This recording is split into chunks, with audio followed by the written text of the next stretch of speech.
पोचणार आपलं नेतृत्व दीन दलित शोषित पीडित वंचित घटकांचा विचार करून संघर्ष योद्धा शरदचंद्रजी पवार साहेबांचा विचार जनमानसांपर्यंत पोहोचवायचं काम जे करतायत ते कर्जत विधानसभा मतदारसंघाचे लोकप्रिय आमदार रोहित दादा पवार बोलणार। दोन्ही हात वर करायचे, जोरदार टाळ्यांनी त्यांचं स्वागत करायचं।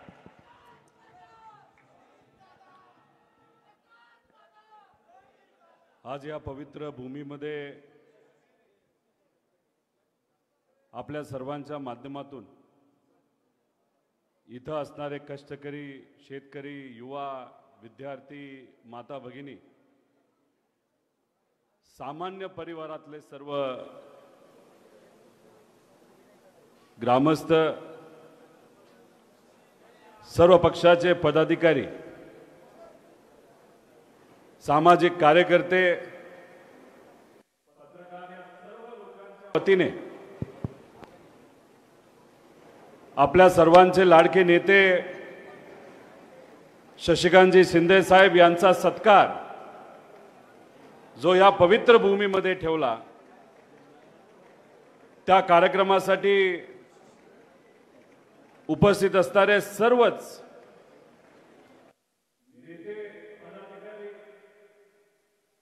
कार्यकर्ते पत्रकार व इथे उपस्थित सर्व स्वाभिमानी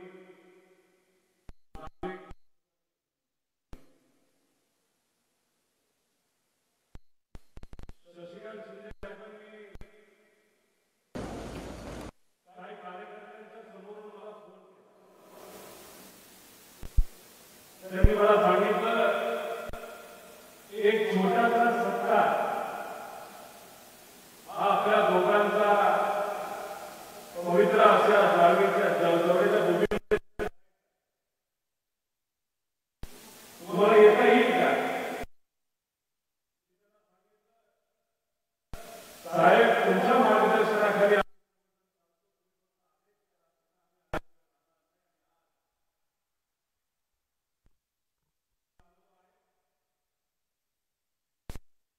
शशिकांत शिंदे साहेबांनी सांगितलं होतं छोटासा सत्कार।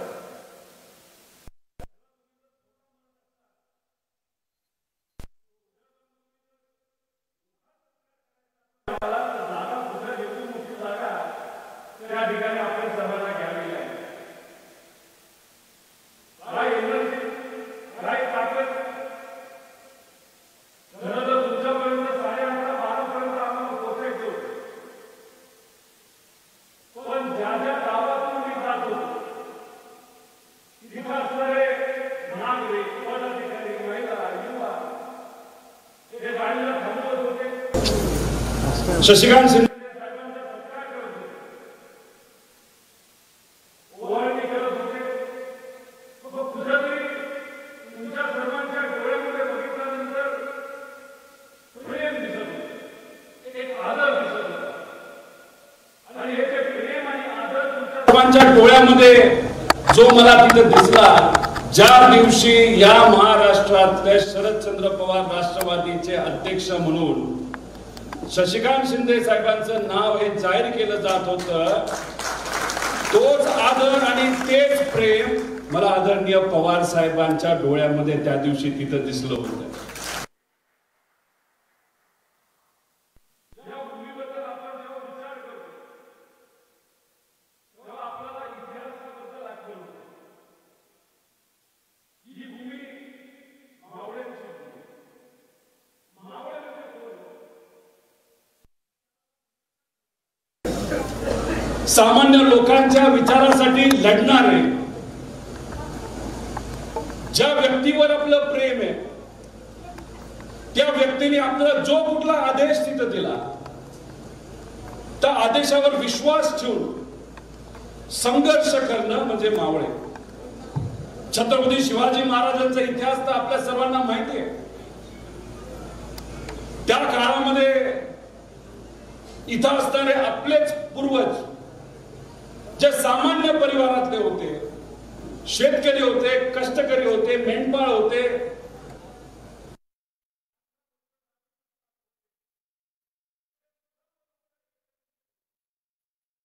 शिवाजी महाराजांच्या पाठीमागे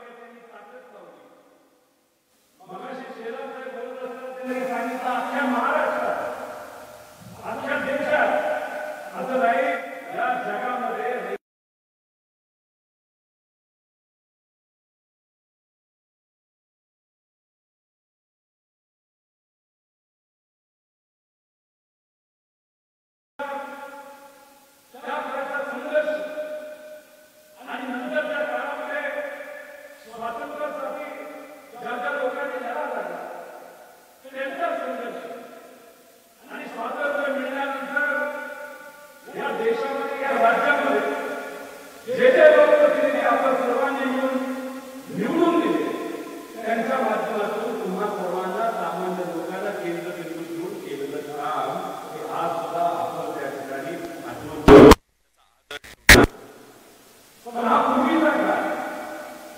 पण आजचं राजकारण जर आपण बघितलं तर अनेक लोकांना या राजकारणाचा तिरस्कार होतो. अतिशय राजकारण आपण याच्यातच आज जर बघितलं की जसं प्रकाश सांगितलं की आज हा हिरं तुमच्या तिथं म्हणजे काय केलं नाही तर निष्ठा राहिली. शशिकांत शिंदे साहेबांना संधी होती, मला संधी होती, अनेक आदरणीय पवार साहेबांबरोबर राहणारे त्यांनी निकट त्यांना संधी होती की आज पवार साहेबांबरोबर आहे. संधी काय होती तर सत्तेत जाऊन बसण्याची संधी होती. खरं तर तसं बघितलं तर शशिकांत शिंदे साहेबांनी विचार केला असता आणि ते आज सत्तेत गेले असते तर मंत्री सुद्धा झाले असते. पण मग विचार सोडून तुम्हाला सोडून निष्ठा सोडून जर मंत्रीपद फक्त स्वार्थासाठी घ्यायचं असेल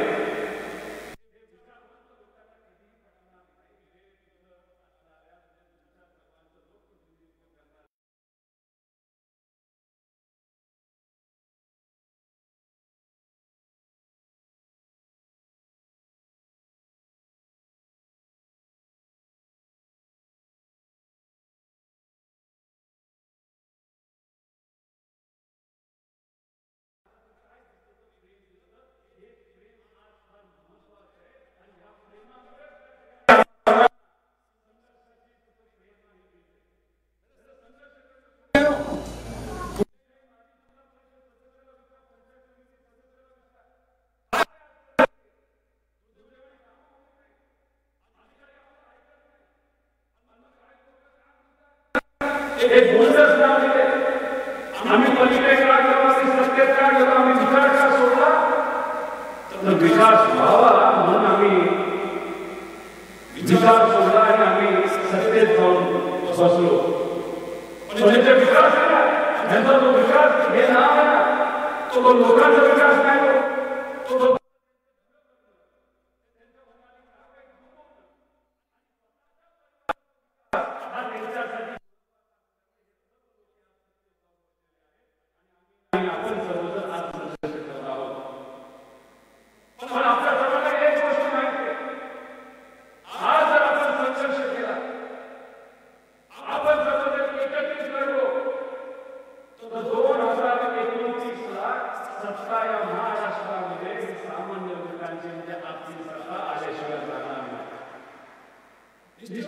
आमच्या माता बहिणी इथं बसलेल्या आपण आपल्या लहान मुलांना काय सांगतो, मोठ्यांचा आदर ठेवा.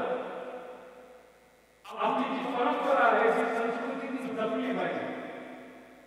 छत्रपती शिवाजी महाराजांच्या गोष्टी आपण सांगतो, महाजिजाऊंच्या गोष्टी सांगतो, शिवशाहू फुले आंबेडकरांचा विचार आपण पुढच्या पिढीला सांगतो. का त्यानंतर पुढच्या पिढीमध्ये कुठेतरी एक चांगला विचार आणि निष्ठा तिथं आली पाहिजे. या हेतून आपली आई आपल्या मुलांना तिथं संस्कार देत असते. आणि आम्ही सुद्धा जेव्हा निधीला घेत असतो, आम्ही सुद्धा आमच्या पुढच्या पिढीकडे बघत असतो. तर आज आम्ही आमच्या नेत्याला सोडून आणि माझ्या बाबतीत तुम्ही विचारत असेल तर मी माझ्या आजोबाला सोडून जर सत्तेत गेलो असतो तर माझ्या लहान मुलांनी काय विचार केला असता हे मी विचार केला. म्हणून आज मी संघर्षाची भूमिका घेत आहे. आज मी तुमच्या बरोबर विचारावरून त्या ठिकाणी आहे. विचार एवढे स्पष्ट नसतात, या विचारात अनेक लोकांनी संघर्ष केलेला आहे. हा विचार टिकावा यासाठी संघर्ष झालेला आहे. म्हणून याच्या पुढे आपण सर्वांना मिळून त्या ठिकाणी संघर्ष करायचा आहे. जेव्हा या पक्षाला आदरणीय शशिकांत शिंदे साहेबांचा प्रदेश अध्यक्ष मिळाला तेव्हा पवार साहेबांनी या महाराष्ट्रात काय संदेश दिला. पवार साहेबांनी सांगितलं की याच्या पुढे आपला संघर्ष करावा लागेल. शशिकांत शिंदे साहेबांकडे बघितल्यानंतर आपल्याला पूर्णपणे फक्त संघर्ष तिथं दिसतो. सामान्य परिवाराचा एक मुलगा कष्ट करतो, मजुरांसाठी संघर्ष करतो, विविध पदाच्या माध्यमातून लोकांना न्याय देण्याचा प्रामाणिकपणे प्रयत्न करतो. आणि मग अशी सांगितलं अनेक पदं त्यांना मिळाली तरी जमिनीवर राहून तुमच्यासाठी झटतो. अशा व्यक्तीला आदरणीय पवार साहेबांनी दुसऱ्या प्रदेश अध्यक्षाची जबाबदारी दिली आहे. आज संघर्ष आता सर्वांना करायचा आहे. पण त्या संघर्षाबरोबर पवार साहेबांनी दुसरा संदेश दिला महाराष्ट्रामध्ये तिथं आता सर्व कार्यकर्त्यांना दिलाय की आज लढायचं असेल तर निष्ठा असल्याशिवाय लढून चालणार नाही. आणि निष्ठावंत कार्यकर्त्याला प्रदेश अध्यक्ष बनवल्यानंतर आज निष्ठेला महत्व आहे हा संदेश आदरणीय पवार साहेबांनी त्या ठिकाणी दिलेला आहे. सत्तेसाठी बरे बरे झाले मिळते आणि निष्ठेचं खरं नाव काय असेल ते आहे शशिकांत शिंदे. शशिकांत शिंदे साहेबांना सन 33 म्हणून 25 पद दिले. आदरणीय पवार साहेबांनी सर्व नेत्यांनी मला पत्र दिलेलं आहे. एक विनंती करतो साहेब, तुमच्याकडे बघितलं निष्ठा हे आम्हा सर्वांना तिथे दिसते. हे सर्व लोकांनी पदाधिकारी ते सर्व निष्ठावंत आहेत. तर येणाऱ्या इलेक्शन समिती, महानगरपालिका, नगरपालिका, नगरपंचायत जे कोणते त्याच्यामध्ये ह्या लोकांना संधी तिथं दिली गेली तर एक चांगला संदेश यांनाच विश्वासात घेऊन आपल्याला लढावं लागणार आहे. लोकसभेला हे सर्व लोक आपल्या बरोबर राहिले, विधानसभेला आपल्या बरोबर राहिले, आज सुद्धा हे आपल्या बरोबर असतील तर यांच्या पाठीमागे भक्कमपणे उभं राहण्याची जबाबदारी ही तिथं आपल्या सर्वांची आहे. नक्कीच येत्या काळामध्ये जेव्हा येणारे तुमचं इलेक्शन असेल त्या इलेक्शन मध्ये जर संधी देण्याची वेळ आली तर शशिकांत शिंदे साहेब, आदरणीय पवार साहेब आणि सर्व नेते हे तुमच्या पाठीमागे जसं की त्यांचंच इलेक्शन आहे अशा विश्वास या ठिकाणी व्यक्त करतो.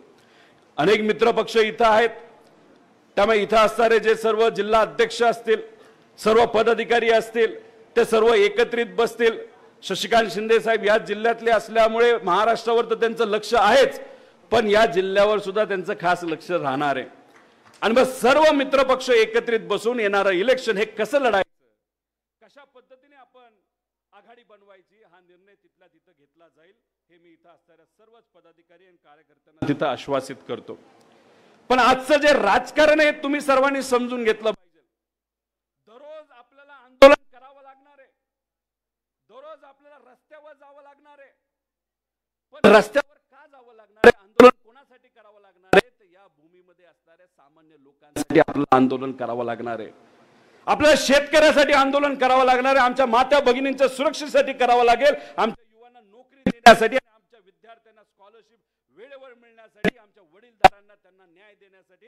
अशा सर्व पद्धतीने या लोकांच्या पाठीमागे भक्कमपणे उभा राहण्याची जबाबदारी सुद्धा आपण पदाधिकारी म्हणून त्या ठिकाणी चोख पद्धतीने येत्या काळामध्ये हे आपल्याला निभावावं लागेल. इथं असणाऱ्या सर्वच लोकांना मी सांगतो, कारण शेवटी काय असतं की दिलेला शब्द हा पाळायचा असतो. काही लोक मला भेटले, हा मतदारसंघ पूर्वी शशिकांत शिंदे साहेबांनी इथं प्रतिनिधित्व केलं हे आपल्या सर्वांना माहिती आहे.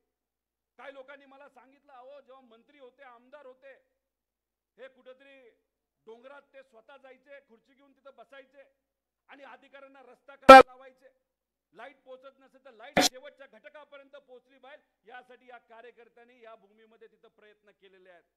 म्हणून आज जे रस्ते आपल्या सर्वांना दिसतात ते जर कोणामुळे त्या ठिकाणी झाले असतील तर पूर्वीचे नेते आहेतच, पण शशिकांत शिंदे साहेबांनी सुद्धा 10 वर्षामध्ये या परिसरामध्ये जे काम केलं त्यामुळे खऱ्या अर्थाने इथं असणाऱ्या वाड्या वस्त्या, ज्या डोंगरामध्ये राहणारे लोक आहेत, नाहीतर जे काही सपाट भागामध्ये राहणाऱ्या लोकांना तिथं रस्ते, शाळा याच्यामध्ये त्यांनी खूप मोठ्या प्रमाणात पुढाकार तिथं घेतलेला आहे. त्यामुळे येणाऱ्या काळामध्ये अशाच पद्धतीने आपल्याला काम करावं लागेल. पण सोशल मीडियावर आणि जे काय आज आपल्या सर्वांना राजकारण दिसतंय ते राजकारण काय हे सुद्धा समजून घेण्याची जरूरत आहे. जेव्हा लोकसभेचं इलेक्शन झालं आपण सर्वजण वेगळ्या वातावरणामध्ये होतो.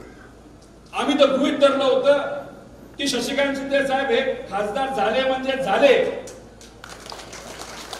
पण पिपाणी आणि बरंच काय यांनी मोठा घोळ केला. आणि काही ठराविक लोक हे हवेत होते, आपलेच होते, पण हवेत होते का काय होतं मला माहित नाही. त्यांनी ज्या ताकदीने खरं तर काम करायला पाहिजे होतं ते काम काही ठराविक मतदारसंघामध्ये दुर्दैवाने न झाल्यामुळे आणि त्याच्याच बरोबर पिपाणी हे जे वेगळं चिन्ह होतं, जे फसवं होतं, कुठेतरी लोकांना फसवायचं या दृष्टिकोनातून ते पिपाणी म्हणून चिन्ह पुढे आणलं गेलं. आणि दुर्दैवाने आपला नेता जो दिल्लीमध्ये तुमचा आवाज म्हणून लढला असता आज तिथं त्यांना जाता आलं नाही. पण आज ते आमदार आहेत, आज MLC आहेत आणि तिथं सुद्धा तुमचा आवाज म्हणून आज ते भक्कमपणे लढत आहेत. ही सगळ्यात मोठी अभिमानाची गोष्ट आहे. त्यामुळे लोकसभेमध्ये प्रत्येक मतदारसंघामध्ये आपल्या सर्वांना आपल्या महाविकास आघाडीचा विजय मिळताना आपण सर्वांनी बघितला. दुर्दैवाचं नंतरच्या काळामध्ये जेव्हा आपल्याला विजय मिळाला तेव्हा आपले कार्यकर्ते थोडेसे हवेत गेले. नेत्यांना तिकीट मागण्यामध्ये विधानसभेसाठी थोडासा वेळ लागला आणि ह्या सगळ्या वेळामुळे आणि काही प्रमाणात थोडस आपल्याकडनं सुद्धा काही प्रमाणात दुर्लक्ष झालं, हे कारण असू शकतं. त्याच्याच बरोबर आपण जर बघितलं ईव्हीएम मशीन, याच्यामध्ये सुद्धा काही प्रमाणात कुठे ना कुठेतरी घोळ झालाय अशी चर्चा या देशामध्ये आज मोठ्या प्रमाणात सुरू आहे. काही लोक म्हणतील ईव्हीएम मध्ये जर घोटाळा होतच असेल तर मग कशाला लढायचं. अहो, पूर्वी लोकांना विश्वासात घेणं हे महत्वाचं होतं, राजकारणाचा भाग. नेत्यांना विश्वासात घेणं हा दुसरा भाग. इलेक्शनच्या दिवशी तिथं असणाऱ्या कार्यकर्त्यांच्या माध्यमातून बूथ शाबूत ठेवणं हा तिसरा भाग. पण आता नवीन राजकारणामध्ये ईव्हीएम मशीनचं मॅनेजमेंट, म्हणजे जसं भाजप करतं तसं मॅनेजमेंट मी म्हणत नाही, पण त्या दिवशी आपल्याला काही मोजणी करावी लागते, मशीनचे काही गोष्टी बघाव्या लागतात, डोळ्यात तेल घालून तिथं लक्ष ठेवावं लागतं. हे सुद्धा आता चौथा प्रकार इलेक्शनचा याच्या काळामध्ये आपल्याला लक्ष ठेवावं लागेल. आणि जर आपण योग्य पद्धतीने ईव्हीएमच्या नियोजनावर जर लक्ष दिलं तर त्यांना तिथं चोरी करता येणार नाही. त्यामुळे विधानसभेमध्ये ईव्हीएम मध्ये सुद्धा काही प्रमाणात घोळ झाला अशी चर्चा आहे. त्याच्याच बरोबर पैसा मोठ्या प्रमाणात मत विकत घेण्यासाठी तिथं वापरण्यात आला. जातीवाद मोठ्या प्रमाणात या महाराष्ट्रामध्ये केला गेला. हिंदू मुस्लिम तिथं या राज्यामध्ये तिथं केलं गेलं. आणि शेवटी आमच्या लाडक्या बहिणींना इलेक्शनच्या तोंडावर ऍडव्हान्स मध्ये 3-3 महिन्याचे पैसे हातामध्ये दिले. आणि या सगळ्या कारणांमुळे दुर्दैवाने असं की आपल्याला पराजय तिथं स्वीकारावा लागला. पराजय झाला. काही प्रमाणात आपण सर्वजण निराश झालो, शांत झालो. काय करायचं आपल्याला काय कळत नव्हतं. काही महिने याच्यातच गेले. पण मी आपल्या सर्वांना सांगतो, ठीक आहे, लोकसभेला अजून 3.5 वर्ष असतील, विधानसभेला 4 वर्ष असतील, पण आदरणीय पवार साहेबांनी ठरवलंय, शशिकांत शिंदे साहेबांनी, सर्व नेत्यांनी आम्ही ठरवलेलं आहे की याच्या पुढे संघर्ष करायचा. लोकांची भूमिका ठामपणे विधिमंडळामध्ये नाही तर रस्त्यावर ही मांडायची. लोकांचा विश्वास हा आपल्यावर आहे, तो अजून जास्त ताकदीने तिथं संपादित करायचा आणि येत्या काळामध्ये संघर्ष करायचा. 2029ला या राज्यामध्ये आपली सरकार आल्याशिवाय राहणार नाही. त्यासाठी कुठलेही प्रयत्न करायचे ते आपण सर्वांनी करायचे. त्यामुळे इथं असणाऱ्या कार्यकर्त्यांना मी विचारतो, नागरिकांना मी विचारतो की आपला संघर्ष करायचा का. मी काल परवा पुण्यात होतो, बऱ्याच ठिकाणी गेलो होतो, पण तिथला आवाज लय मोठा होता.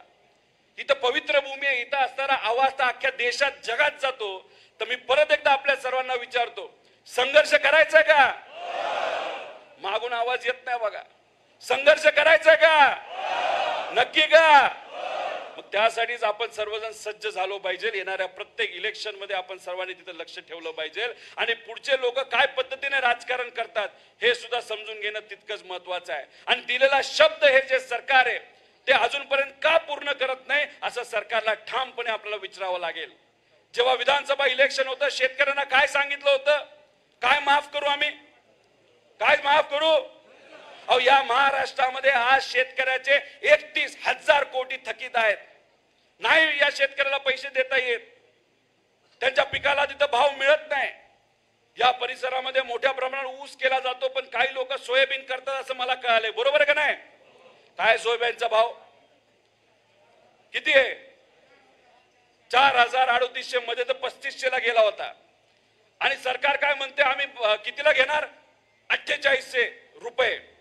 आम्ही अधिवेशनामध्ये आम्ही प्रश्न विचारले, अहो सोयाबीनचे शेतकरी आज अडचणीत आहेत.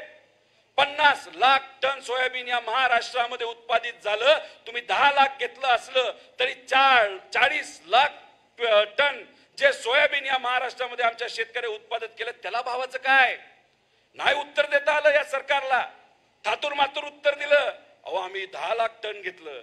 अहो तुम्ही साधं गणित जर काढलं ना, हे जे 40 लाख टन तुमच्या शेतामध्ये पिकलेलं जे सोयाबीन सरकारने जे 48 रुपयाला घेतलं नाही, ते तुम्हाला 3800-3500 रुपयाला विकावं लागलं. या महाराष्ट्रामध्ये एका वर्षामध्ये या सोयाबीन उत्पादक शेतकरीचं किती नुकसान झालं, 26,000 कोटी रुपये.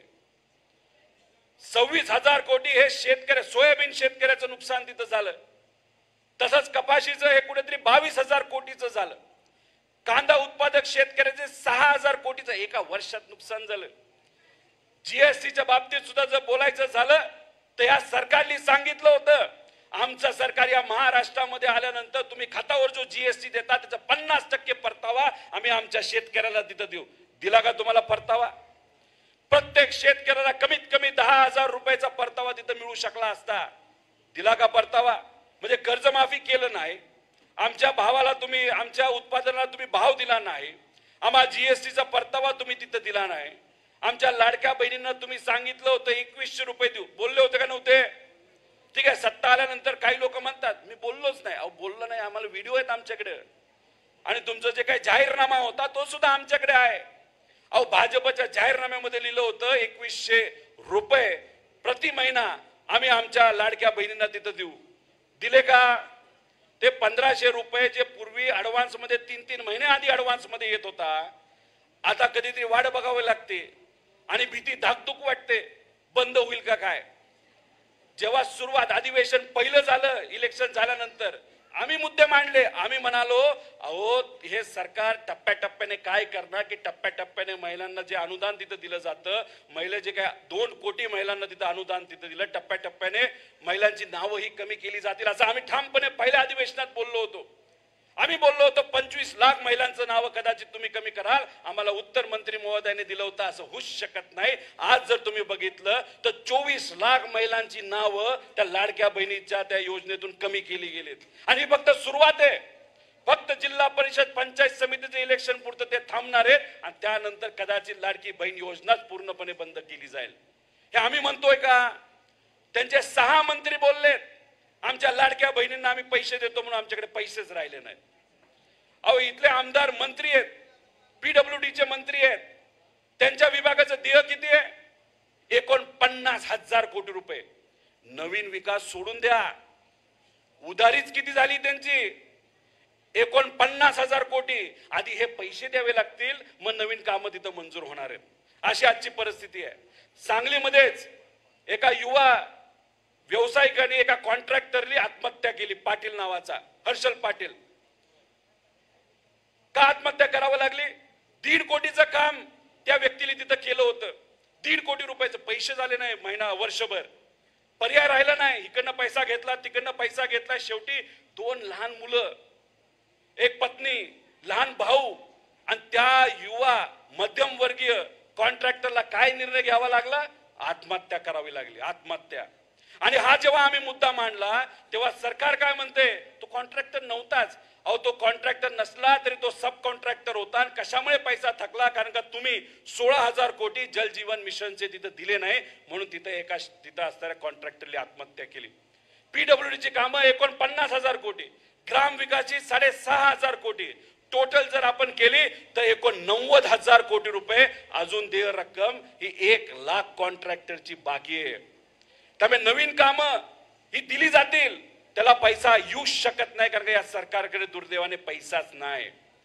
त्यामुळे तुम्हाला दिलेला शब्द कर्जमाफीचा, लाडक्या बहिणींचा, युवाला नोकऱ्यांचा, त्यांनी काय केलं तर ही थकबाकी ठेवलीच, पण त्यांनी मोठे मोठे कॉन्ट्रॅक्ट हे रस्त्याचे त्या ठिकाणी दिले आणि त्यातून फक्त हे काय खातायत तर मलिदा खातायत. पुण्याला तुम्ही गेला तर तिथं रिंग रोड बांधला जातोय, 14,000 कोटी रुपयाचं एस्टिमेट होतं. गेल्या 9 महिन्यामध्ये 14,000 कोटीचं एस्टिमेट कितीला गेलं माहिती का? 42,000 कोटी. तुम्ही जर घर बांधत असाल, 10 बाय 10ची खोली बांधली 7 लाख रुपयाला एस्टिमेट, तर वाढून वाढून किती वाढतो आपलं? 10,000 15,000 का जास्त वाढतं? मग तसं जसं एस्टिमेट तुम्ही तुमच्या खोलीबद्दल केलं जातं, घराबद्दल तुम्ही करता, तसंच एस्टिमेट सरकार बनवत असतं. 14,000 कोटीचं एस्टिमेट रिंग रोड पुण्याचं होतं, ते कितीला गेलं तर 42,000 कोटीवर. मग हा मधला जो काय गाभा आहे, जो मलिदा आहे, तो कोणाच्या खिशात जाणार आहे? कोणाच्या खिशात जाणार आहे? 25,000 कोटी रुपये. म्हणजे आमचे 31,000 कोटी रुपये शेतकऱ्यांना देता तुम्हाला येत नाहीत, पण दुसऱ्या बाजूला तुम्ही कॉन्ट्रॅक्टर कडनं 20-25,000 कोटी रुपये तिथं खाता आणि काय करता तर इलेक्शन मध्ये तो पैसा तुम्ही फक्त वापरता. म्हणजे 5 वर्ष झाली की 6 महिने यायचा आधी हातात पैसा द्यायचा, तुमचं मत, तुमचं स्वाभिमान तिथं विकत घ्यायचं आणि नंतर तुमच्याकडे बघायचं सुद्धा नाही. अशी परिस्थिती आणि अशी नवीन स्टाईल या महाराष्ट्रामध्ये तिथं सुरू आहे. तुम्ही शक्ती महामार्गाचं ऐकलं का नाही ऐकलं? शक्तीपीठ महामार्ग किती हजार कोटीचा आहे? 85,000 कोटी रुपये. गडकरी साहेबांचं नाव ऐकलं का? मागच्यांनी ऐकलं का गडकरी साहेबांचं नाव? कुठल्या पक्षात आहेत? भाजप. कुठले मंत्री आहेत? राज्यात आहेत का केंद्रात आहेत? केंद्रात आहेत. केंद्रातले मंत्री असाच एक 800 किलोमीटर रस्ता आपल्या महाराष्ट्रातून बांधतायत. 8 पदरी रस्ता आहे. किती पदरी? 8. तर त्याला 1 किलोमीटरला किती खर्च आहे? 71 कोटी रुपये. किती? 71 कोटी रुपये. आणि आपलं महाराष्ट्राचं सरकार शक्तीपीठ मार्ग जे बांधतंय किती पदरी आहे? 6 पदरी. किती रुपयाला बांधतंय? 85,000 कोटी रुपये. प्रति किलोमीटर किती खर्च आहे? 102 कोटी रुपये. आणि अशी चर्चा आहे की आता 85,000 कोटीवरनं 1,20,000 कोटीवर हा खर्च तिथं घेऊन गेला जाणार. म्हणजे किती किलोमीटरला खर्च वाढला? 140 कोटीवर गेलं. गडकरी साहेब हे भाजपचे मंत्री आहेत. एका बाजूला ते 70 कोटी पर किलोमीटरला रस्ता करतायत आणि दुसऱ्या बाजूला हे सरकार 140 कोटी पर किलोमीटरवर जाणार आहे. मग हा 70 कोटी रुपये कुठे जाणार आहेत, कोणाच्या खिशात जाणार आहे, याचा विचार हा आपल्या सर्वांना तिथं करावा लागणार आहे. कारण हा पैसा हा तुमचा पैसा आहे, या महाराष्ट्राच्या स्वाभिमानी जनतेचा पैसा आहे. आणि ह्या 70 कोटी पर किलोमीटरला 800 गुण तर किती हजार कोटी होतात? तर 56,000 कोटी हे पक्षाच्या राजकारणासाठी आणि तिथं असणाऱ्या नेत्यांच्या खिशामध्ये जाणार आहे. जर 56,000 कोटी रुपये तिथं भ्रष्टाचार तुम्ही करणार असाल तर आमच्या 31,000 कोटी शेतकऱ्याची थकबाकी जी आहे ती थकबाकी द्यायला तुमच्याकडे पैसा नाही. आमच्या माता भगिनीला जे 1500 वरून तुम्हाला 2100 रुपये तिथं महिन्याला द्यायचे ते देण्यासाठी पैसा नाही. आमच्या युवांना नोकऱ्या देण्यासाठी तुम्हाला तिथं तुम्ही प्रयत्न करत नाही. आमच्या विद्यार्थ्यांना वेळेवर स्कॉलरशिप देण्यासाठी तुमच्याकडे पैसा नाही. म्हणजे एका बाजूला भ्रष्टाचार हा सुसाट चालू आहे आणि दुसऱ्या बाजूला कोण अडचणीत आले? तर गरीब लोक अडचणीत आहे, सामान्य लोक ही अडचणीत आलेली आहेत. हे विषय लोकांसमोर आणणं अतिशय महत्वाचं आहे. अहो, हे आपला जो हक्क आहे तो हक्क सुद्धा दाबण्याचा काल प्रयत्न होत आहे. काल पुण्यामध्ये मी गेलो होतो. 3 महिला 3 मुली एससी समाजाच्या मातंग समाजाच्या मुली त्यांच्यावर एक अन्याय झाला. पोलिसांनी त्यांना शिवीगाळ केली. जातीवाचक त्या ठिकाणी बोललं गेलं. त्यांना पोलीस स्टेशनला आणून मारलं. त्यांचं काहीच घेणं देणं नव्हतं. विषय वेगळाच होता. या मुलींना काही माहित नव्हतं. पण काय हे केलं आपल्याला काय सांगता येणार नाही. काल रात्री 9 वाजता मी तिथं गेलो आणि त्या महिला सकाळी 8 वाजल्यापासून सीपी ऑफिसला पुण्यामध्ये बसल्या होत्या. 9ला मी गेलो. 9 पासून रात्री 3 पहाटे आज सकाळी पहाटे 3 वाजेपर्यंत मी तिथं होतो आणि अनेक सामाजिक कार्यकर्ते तिथे होते. का? कारण त्यांना दिलेला हक्क त्यांना वापरता येत नव्हता. तिथं त्यांच्यासाठी त्यांना लढा लढावा लागला तरी त्यांना तिथं तो अधिकार मिळालेला नाही.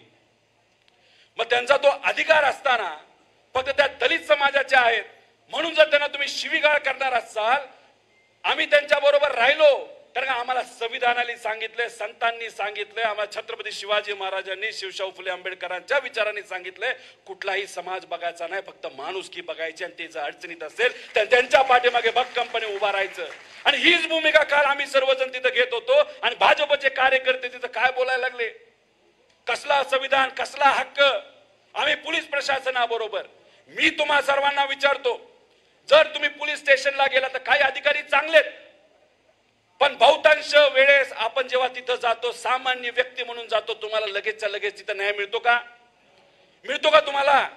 एखादा कार्यकर्ता जर या सरकारच्या विरोधात जेव्हा बोलतो लगेचच्या लगेच त्याच्यावर तिथं कारवाई होती. पण सत्तेतला एखादा नेत्याचा मुलगा नाही तर त्याचा नातेवाईक नाही तर त्याचा कार्यकर्ता जेव्हा बोलतो तिथं काय होतं का? मग का हा भेदभाव? एखादा चांगला पत्रकार जर विचाराच्या बाजूने लिहितो पण या सरकारच्या विरोधात त्याला नोटीस येते. आणि अशा पद्धतीने जर पोलीस राजकीय दबावाच्या अंतर्गत काम करणार असेल तर हे आम्हाला चालणार नाही, हे आम्ही खपून घेणार नाही. आणि मी इथं सांगतो, आमच्या कार्यकर्त्यांना सांगतो, शशिकांत शिंदे साहेबांनी सांगितले, पवार साहेबांनी सांगितले, उद्या जाऊन जर पोलीस स्टेशनला आपण गेलो आणि तिथं गेल्यानंतर गरिबाची बाजू मांडत असताना जर एखाद्या कार्यकर्त्यावर अन्याय झाला असेल आणि तिथं असणारा पोलीस अधिकारी जर उंच आवाजात बोलत असेल तर त्याला काय म्हणायचं? काय म्हणायचं? कारण का ते पोलीस प्रशासनामध्ये असणारे लोक हे आपल्या सेवेसाठी आहेत. पण सेवा करण्याऐवजी जर सत्तेचा माज त्या ठिकाणी असेल नाही तर त्यांना जर वरून राजकीय कुणीतरी दबाव आणत असेल आणि त्या दबावाच्या अंतर्गत गरिबावर अन्याय होत असेल तर तो अन्याय आम्ही सहन करणार नाही. अशा पद्धतीने येत्या काळामध्ये आपल्या सर्वांना काम करायचंय. एवढंच या ठिकाणी आपल्या सर्वांना सांगतो. जेव्हा केव्हा कुठे अन्याय होतोय त्या अन्यायाच्या विरोधात आपल्या सर्वांना खांद्याला खांदा लावून तिथं उभा राहायचंय. आणि हे जे राजकारण काही लोक करतायत, आपण मराठी भाषेच्या बाजूने उभा राहतो. एक खासदार दिल्लीचा दुबे नावाचा तो आपल्या मराठी भाषेच्या विरोधात बोलला, मराठी संस्कृतीच्या विरोधात बोलला. आपण त्याचा विरोध केला. आपण लगेचच्या लगेच त्यांच्या विरोधात स्टेटमेंट केलं, आव्हान केलं. जर या पवित्र भूमीमध्ये, या महाराष्ट्राच्या भूमीमध्ये तो खासदार जर आला तर आम्ही त्यांना सोडणार नाही, अशी भूमिका महाराष्ट्राच्या प्रत्येक मराठी माणसांनी घेतली. पण काल परवा देवेंद्र फडणवीस साहेबांनी काय केलं, असं सांगितलं की जर हे दुबे जे खासदार आहेत भाजपचे जर महाराष्ट्रामध्ये आलं तर आम्ही त्यांचं स्वागत करू आणि आम्ही पोलीस प्रोटेक्शन देऊ. म्हणजे गरीबाला पोलीस प्रोटेक्शन नाही, पण जो माणूस महाराष्ट्राच्या मराठी धर्माच्या विरोधात त्या ठिकाणी बोलतो त्या व्यक्तीला तुम्ही जर प्रोटेक्शन देत असता तर कदाचित एक संदेश हा देवेंद्र फडणवीस साहेबांनी दिला असं मला वाटतं. शशिकांत साहेब की त्यांना महाराष्ट्रात खूप काय काळ राहायचं नाही, त्यांना दिल्लीला जायचंय. मग दिल्ली असल्यावर प्रत्येक खासदाराची कुठेतरी त्या ठिकाणी खबरदारी त्या ठिकाणी ते घेत आहेत. म्हणजे सप्टेंबर महिन्यामध्ये काय ना काहीतरी बदल होईल असं कुठेतरी आपल्या सर्वांना त्या ठिकाणी म्हणावं लागेल. आणि हे जे कोणी गेलेत त्यांना जाऊ द्या, काही फरक पडत नाही. अहो कदाचित असे काही दिवसांमध्ये नाही तर महिन्यांमध्ये असा एक निर्णय हा सुप्रीम कोर्टाकडनं घेतला जातो की घड्याळ पवार साहेबांना देऊन टाकलं जाईल आणि धनुष्यबाण हा तुम्हाला त्या ठिकाणी उद्धव ठाकरे साहेबांना दिला जाईल. मग हे जे लोक पळून गेलेत, निष्ठेला सोडून गेलेत, त्यांना दोन पर्याय समोर राहील. काय ते पर्याय? एक भाजपमध्ये विलीन व्हायचं आणि दुसरा पर्याय असा राहणार की त्यांच्या सीटवर परत एकदा इलेक्शन लागणार. म्हणजे 3 महिन्यामध्ये 100 ठिकाणी कदाचित इलेक्शन लागू शकतं, नाहीतर त्या आमदारांना त्या नेत्यांना भाजपमध्ये प्रवेश करावा लागेल. अशी परिस्थिती पुढच्या 3 महिन्यामध्ये या महाराष्ट्रामध्ये 100% त्या ठिकाणी येऊ शकते. अशी ती आज हे राजकारण चालू आहे. अशा पद्धतीचे राजकारण आहे. त्यामुळे कार्यकर्ते म्हणून तुम्ही अजिबात काळजी करू नका. लोक आपल्या बरोबर आहेत. फक्त संघर्षाची लढाई त्या ठिकाणी आपण सर्वांनी ही ठेवली पाहिजे. त्याच्याच बरोबर आता बरेच हे भाजपचे लोक म्हणतात की हिंदुत्व बद्दल बोललं जातं. आज जर आपण बघितलं भाजप काय करते, भगव्याला पुढे करते आणि भगव्याला पुढे करून काय केलं जातं तर हिंदू मुस्लिम केलं जातं, तिथं ओबीसी मराठा केलं जातं, तिथं समाजामध्ये तेढ निर्माण केला जातो. कशासाठी? फक्त भाजपला फायदा व्हायला, त्याच्यासाठी. अहो हिंदू संस्कृती आम्ही सुद्धा पाळतो, आम्ही सुद्धा जपतो. आमची संस्कृती हजारो वर्षापूर्वीपासूनची आहे. पण भाजपचे हिंदुत्व 50-60 वर्षापूर्वीचे आहे. आणि आमच्या संस्कृतीला आम्हाला काय शिकवले ते संतांचे विचार दिलेले आहेत. बंधुभाव, एकता, समानता ही आम्हाला त्या ठिकाणी शिकवलेली आहे. आणि त्याच पद्धतीने याच्या पुढे आम्ही सर्वजण काम करतो. आणि भाजपला आमचा प्रश्न आहे, आज या महाराष्ट्रामध्ये 8 शेतकरी आत्महत्या करतायत. त्यातले किती हिंदू आहेत? हिंदू शेतकरी सुद्धा आत्महत्या करतायत. आमचे जे युवा आहेत आज बेरोजगार आहेत, त्यात अनेक हिंदू युवा आहेत जे बेरोजगार आहेत. आमच्या माता भगिनी आज ज्या सुरक्षित वाटत नाही त्यांना हिंदू महिला आहेत. त्याच्याबरोबर आमचे विद्यार्थी जे कुठेतरी चांगल्या शाळेत त्यांना संधी मिळावी, नाही तर आपल्या शाळा चांगल्या व्हाव्यात यासाठी प्रयत्न करतात, त्याच्यामध्ये सुद्धा हिंदू मुलं आहेत. मग तुम्ही एका बाजूला हिंदुत्वाचं राजकारण करता, समाजामध्ये वाद निर्माण करता, पण आज हे जे सामान्य लोक आहेत, जे हिंदू आहेत, जे आज अडचणीत आहेत, त्याच्याबद्दल तुम्ही बोलणार आहात का? असा प्रश्न या ठिकाणी या व्यासपीठावरनं आम्ही सर्वजण तिथं करतो. त्यामुळे हे जे काय राजकारण हिंदुत्वाचं त्यांच्याकडनं केलं जातं, त्यांना फक्त एकच उत्तर करा की आम्ही आमची संस्कृती, जी हिंदू संस्कृती हजारो वर्षापूर्वीची आहे आणि आम्ही कोणाच्या विचाराने चालतो तर आम्ही छत्रपती शिवाजी महाराजांच्या आणि संतांच्या विचाराने तिथं चालतो. त्यामुळे सगळ्यांना विश्वासात घेऊन येत्या काळामध्ये आपल्या सर्वांना काम करावं लागेल. आणि भाजप ज्या पद्धतीने द्वेष या समाजामध्ये, या महाराष्ट्रामध्ये तिथं पेरते, त्याला विरोध करून एकी आपण सर्वांनी ठेवली पाहिजे.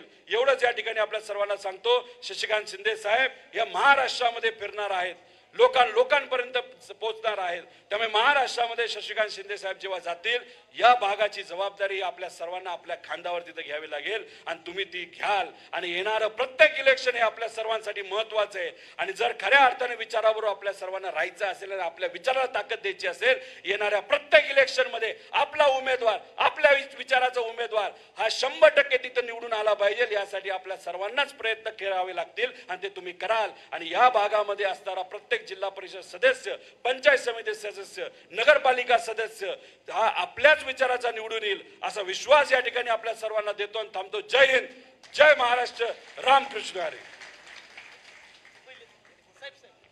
महिलांचा सन्मान होतोय. इथल्या पदाधिकारी महिलांच्या शुभ हस्ते आपला सन्मान. बरं ठीक आहे.